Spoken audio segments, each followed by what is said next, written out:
সবচেয়ে প্রিয় আমল আল্লাহর কাছে ওয়াক্ত মতো নামাজ পড়া। ও দুনিয়ার উম্মত ইমানদার আল্লাহর গোলাম যুবক ভাইয়েরা আমার, বৃদ্ধ বাবাজিরা আমার, তাহলে নামাজের কথা আল্লাহ তাআলা কেন বললেন? শুধু নামাজের কথা একবার আর দুইবার নয়, কোরআনুল কারীমের প্রায় 82 জায়গায় আল্লাহ বলেছেন ওয়াকিমুস সালাহ, এ বান্দা নামাজ পড়, নামাজ আদায় কর। ভাইরা আমার, ব্যবসা করার জন্য নামাজ পড়তে পারে না, চাকরি করার জন্য নামাজ পড়তে পারে না, রাজনীতি করে এই জন্য নামাজ পড়তে পারে না, দুনিয়াবি বিভিন্ন কাজকর্ম করে এই জন্য নামাজ পড়তে পারে না। অজুহাত আছে না নাই? এগুলো সব ফালতু অজুহাত, মন গড়া অজুহাত। আমি বলি মানুষের ডান একটা হাত, বাম একটা হাত, কিন্তু আর একটা হাত আছে অজুহাত। অজুহাতের কোনো সমাধান নাই। বাকারার প্রথম যে শব্দ সেটা হলো বা, কি অক্ষরের নাম কি? বা। আর সূরা নাসের যে প্রথম অক্ষর সেই শেষ অক্ষরের নাম হলো সিন। কি? তাহলে প্রথম বা আর শেষ সূরার অক্ষর হলো সিন। বা সিন জবর বাস, তার মানে বাস মানে কি? শেষ, কমপ্লিট। অর্থাৎ সূরা বাকারা থেকে নিয়ে নাস পর্যন্ত যা আছে বাস কমপ্লিট। এটার মধ্যেই তোমার শান্তি, এটার মধ্যেই কামিয়াব। যদি মানো তাহলে তোমার জিন্দেগিও সুন্দর, আখিরাতের জিন্দেগিও সুন্দর। কে করবে? নবীজি এই রজব মাসে মেরাজে গিয়েছিলেন। মেরাজে যাওয়ার পরে আল্লাহ তাআলাকে হাদিয়া দিলেন কথার মাধ্যমে, তাশাহুদ। এরপরে নবী যখন ফিরে আসবেন তখন নবীজিকে আল্লাহ তাআলা কয়টা হাদিয়া দিয়েছিলেন? বলেন কয়টা? সবাই মনে নাই। নবী যখন মিরাজ থেকে দুনিয়াতে আসলেন তখন কয়টা হাদিয়া দিয়েছিলেন? 3টা। 1 নম্বর হাদিয়া হলো 50 ওয়াক্ত নামাজ থেকে কাইটা কাইটা কয় ওয়াক্ত নামাজ? 5 ওয়াক্ত নামাজ আল্লাহ তাআলা জানিয়ে দিলেন, নবীজি আপনার যে উম্মত 5 ওয়াক্ত নামাজ সঠিকভাবে আদায় করবে, আমি আল্লাহ আপনার উম্মতকে 50 ওয়াক্ত নামাজের সওয়াব দান করব। বলেন 1 নম্বর হাদিয়ার নাম কি? আল্লাহর নবী আবার বলেন আউয়ালু মা ইউহাসাবু বিহিল আবদু ইয়াউমাল কিয়ামাতিস সালাহ। নামাজ যেহেতু আল্লাহ হাদিয়া দান করলেন, কিয়ামতের দিন বান্দার সর্বপ্রথম নামাজের হিসাব নেওয়া হবে। কিসের হিসাব? এরপরে আল্লাহ তাআলার পয়গম্বর আবার হাদিসের মধ্যে বলেন আস-সালাতু ইমাদুদ্দিন মান আকামাহা ফাকাদ আকামাদ্দিন ওয়া মান হাদামাহা ফাকাদ হাদামাদ্দিন। আল্লাহ নবী বললেন, ও আমার উম্মতরা শোনো, নামাজ হইল ধর্মের খুঁটি। নামাজ কি? সবাই বলেন নামাজ কি? মান আকামাহা ফাকাদ আকামাদ্দিন, যে নামাজকে ঠিক রাখলো সে যেন ধর্ম কি ঠিক রাখলো। ওয়া মান হাদামাহা ফাকাদ হাদামাদ্দিন, যে নামাজ পড়লো না, নামাজকে নষ্ট করলো, সে যেন ধর্ম কি নষ্ট করলো, ধর্ম থেকে বের হয়ে গেল। মান as-salatu imaduddin মান আকামাহা ফাকাদ আকামাদ্দিন, নামাজকে যে ঠিক রাখলো সে ধর্মকে, জোরে বলেন কার কথা? আল্লাহর। মুহাম্মাদুর রাসূলুল্লাহ সাল্লাল্লাহু আলাইহি ওয়াসাল্লামের কথা। নামাজ যার জিন্দেগিতে ঠিক, তার ধর্ম ঠিক।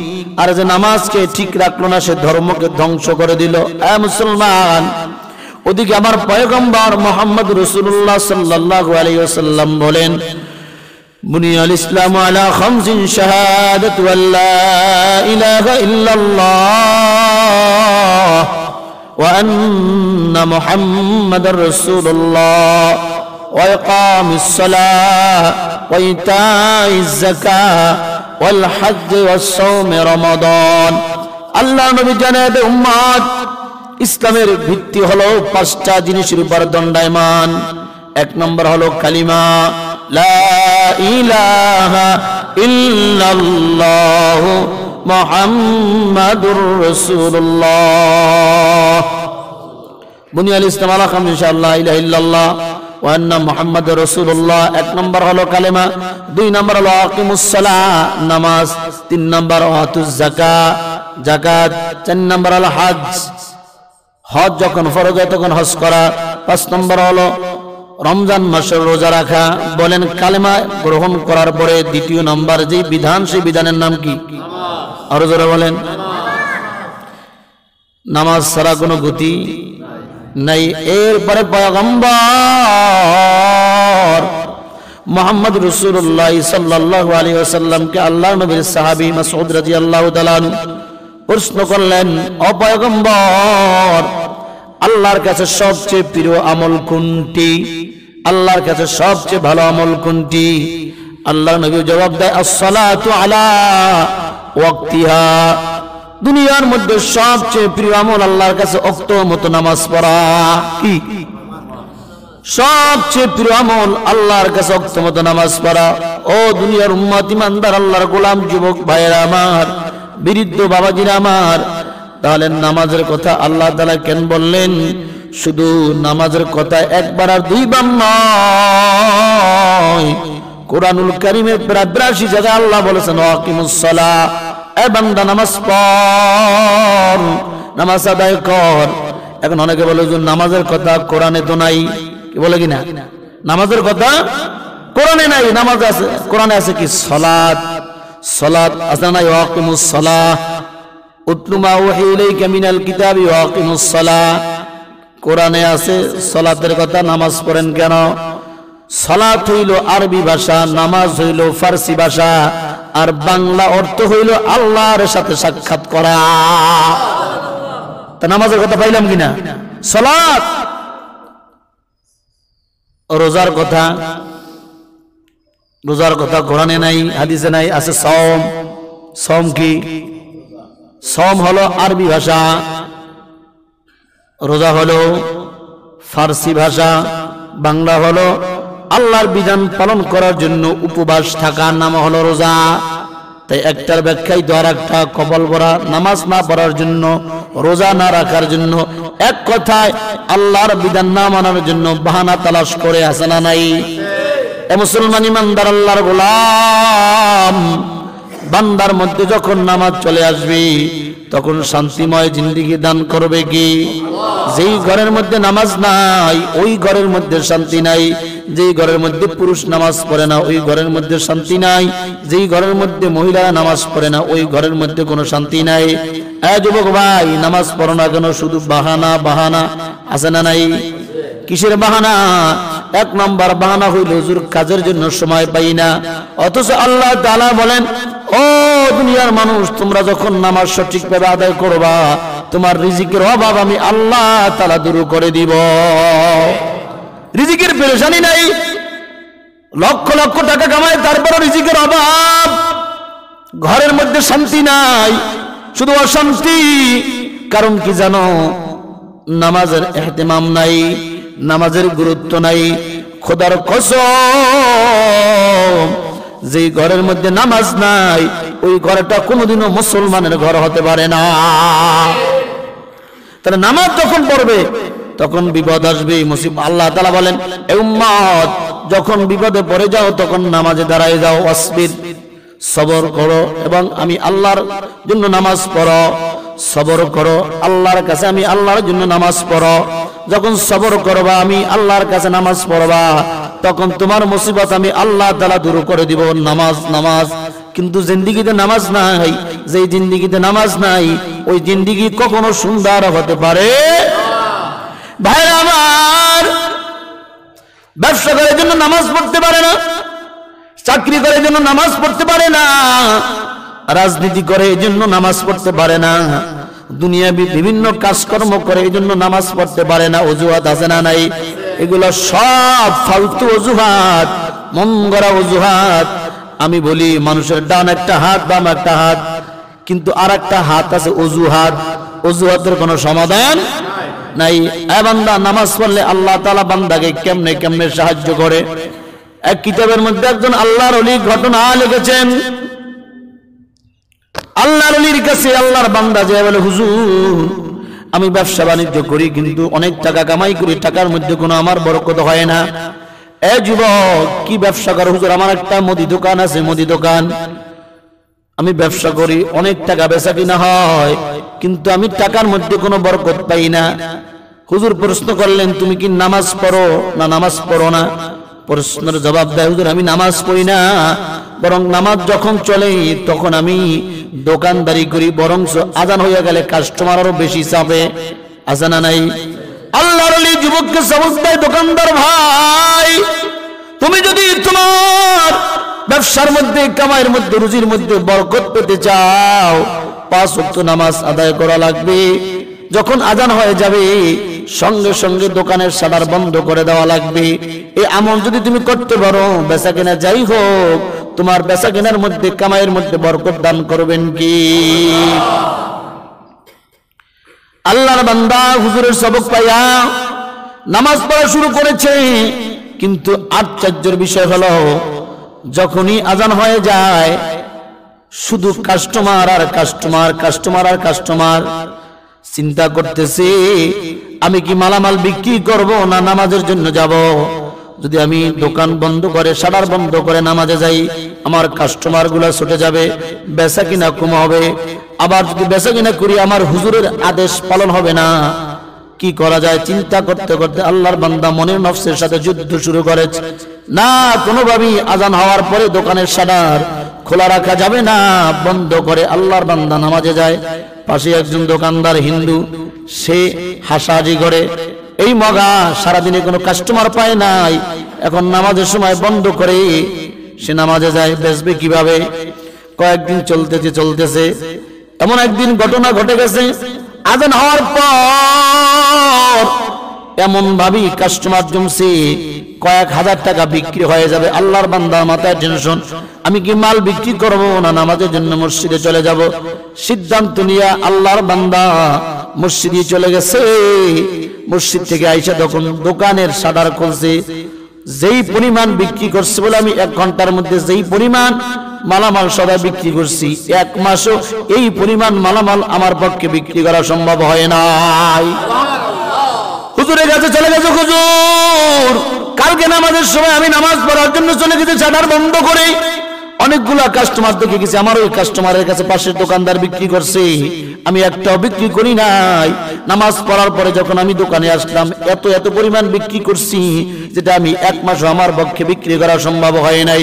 আল্লাহর ওলি জানায় দেয়, এই আল্লাহর বান্দা যুবক, তুমি যখন আল্লাহর বিধান পালন করার জন্য মসজিদে চলে গেছো, ওটাই ছিল তোমার জন্য কল্যাণ। আর নামাজের সময় যে কাস্টমার গুলো আসছে, এটা মূলত কাস্টমার নটা ছিল শয়তান।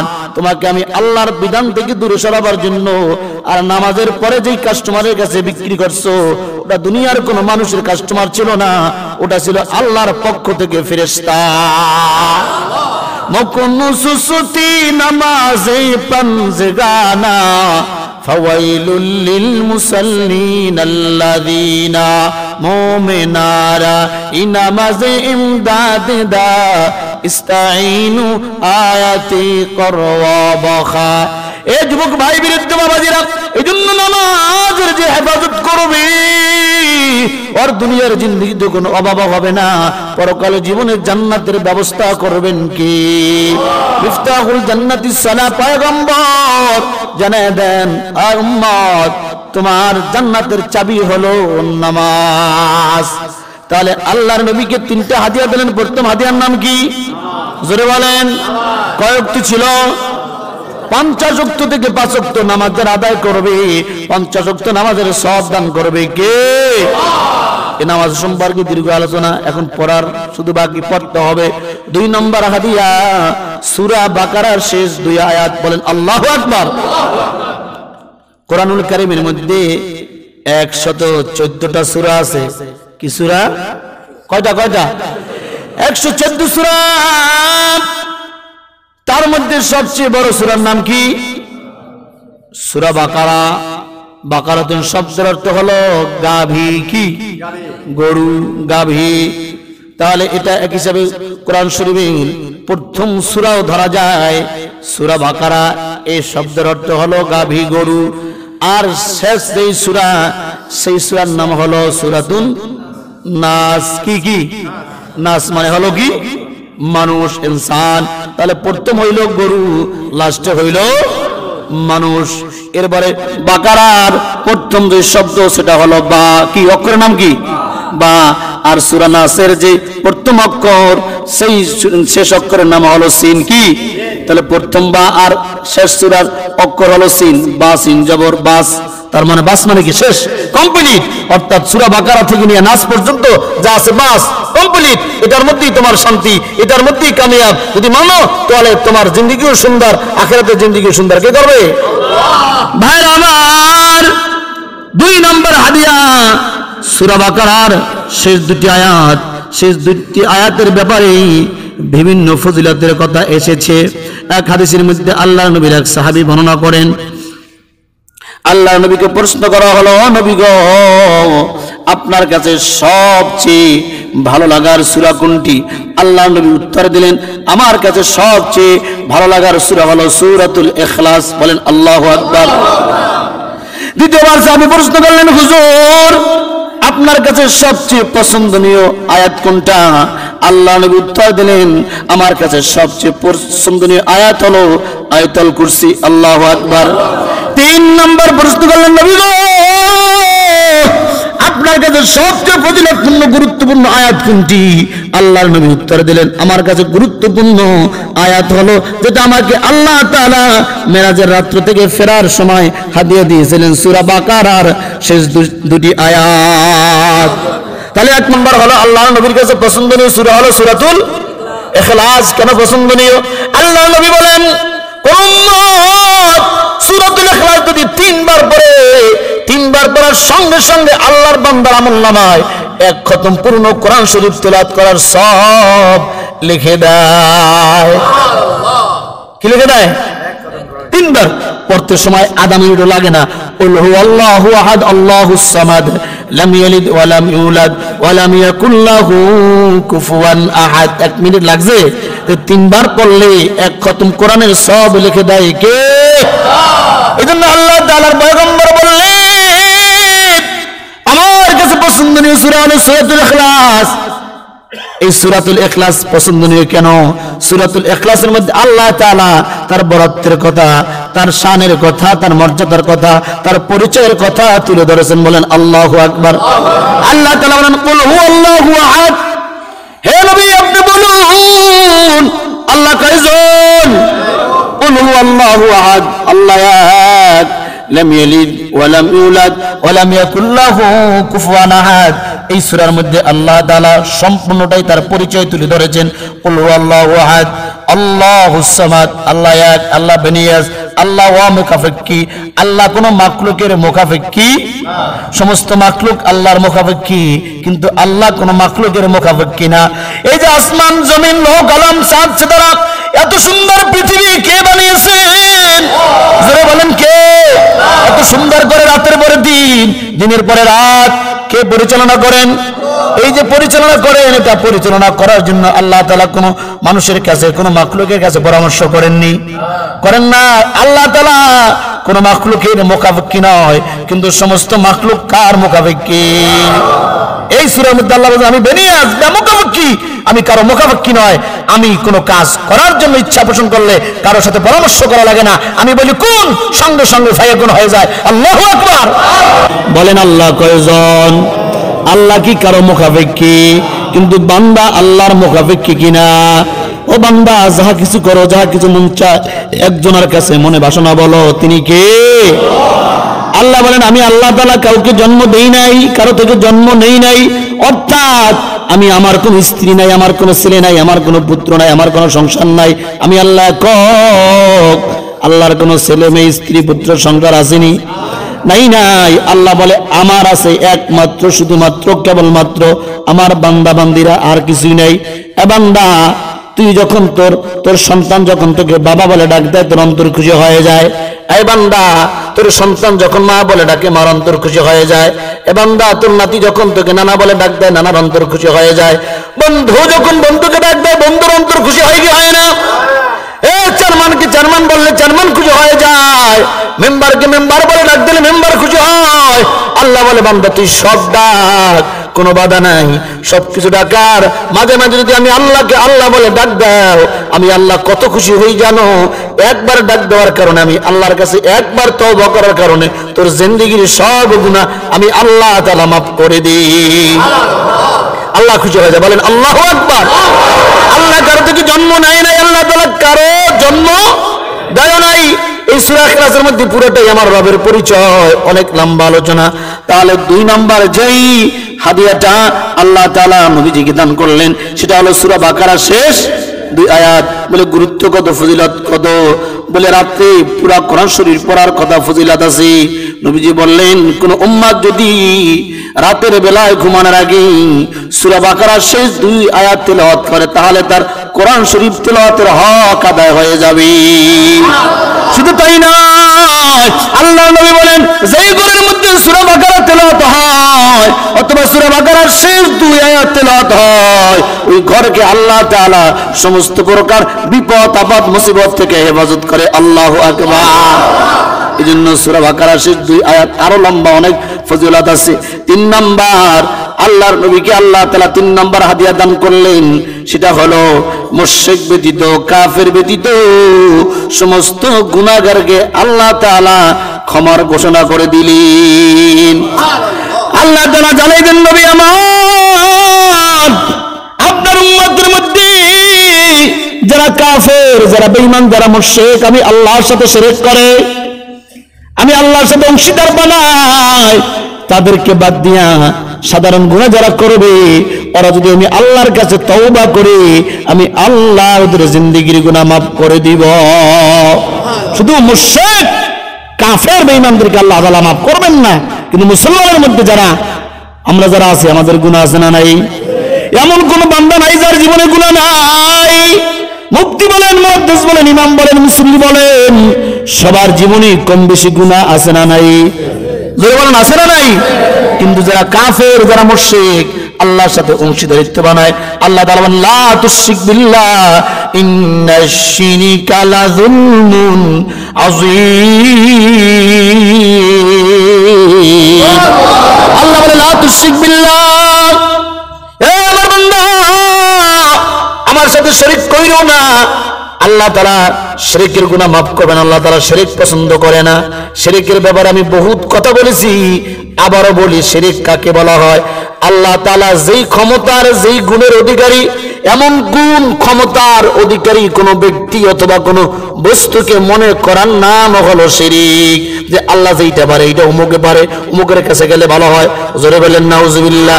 এই আকীদা যখন মুসলমান কোন মানুষ পোষণ করে তখন আল্লাহর সাথে শিরক হয়, তখন শিরক হওয়ার সঙ্গে সঙ্গে ঈমানটা চলে যায়, তখন আল্লাহ তাআলা কোন মুশরিককে মাফ করে না।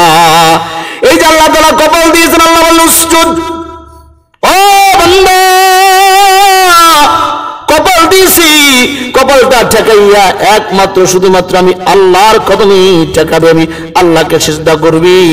কিন্তু কোন মানুষ যদি আল্লাহকে সিজদা না দিয়া কোন মাজারে, কোন পীরের কাছে যাইয়া সিজদা দেয়, ঈমানদার না বেঈমান? যখন এই কপালটা আল্লাহকে বাদ দিয়া কোন বস্তু ব্যক্তির সামনে হয়ে যায়, সঙ্গে সঙ্গে কাফের হয়ে যায়, মুশরিক হয়ে যায়, এই ব্যক্তির গুনাহ আল্লাহ তাআলা মাফ করবেন না। তো আল্লাহ তাআলা নবীকে জানিয়ে দেয়, নবী গো আপনার জন্য 3 নাম্বার হাদিয়া হলো আপনার গুনাহগার উম্মত মুশরিক বাদ দিয়া জীবনের গুনাহ নিয়ে যদি আমি আল্লাহকে বলি, আল্লাহ আমার মতো গুনাহগার কেউ নাই, আল্লাহ তুমি মাফ করে দাও। আল্লাহ বলে বান্দার চোখের পানি গড়াইয়া পড়ায় জমিনে পড়তে দেরি হয়, আমি আল্লাহ বান্দাকে মাফ করতে মোটেও দেরি করি না।